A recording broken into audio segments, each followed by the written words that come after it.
Hello সবাইকে, তোমরা সবাই কেমন আছো? গুড ইভিনিং সবাইকে।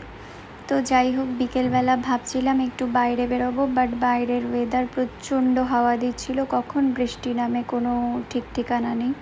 তাই ভাবলাম যে বাড়িতেই আজকে কিছু একটা বানিয়ে খাই। তো যেমন ভাবনা তেমনি কাজ, চলে গেলাম রান্নাঘরে, গিয়ে বানিয়ে ফেললাম পাস্তা। তো অনেক দিন পরেই আমি পাস্তা আবার বানালাম, কারণ সচরাচর আমি বানাই না খুব একটা। তো যাই হোক, এখানে দেখছো শুধু হচ্ছে টমেটো আছে, পেঁয়াজ আছে আর কাঁচা লঙ্কা আছে। ক্যাপসিকাম দেওয়া যায়, বাট আমি দিই না, কারণ আমি ক্যাপসিকামটা পছন্দ করি না। হে হে হে হে হে। কি অবাক লাগলো তো শুনে? হ্যাঁ, আমি ক্যাপসিকাম পছন্দ করি না। এটা যখনই কেউ শোনে তখনই বলে ক্যাপসিকাম পছন্দ করিস না, এত টেস্টি একটা খাবার।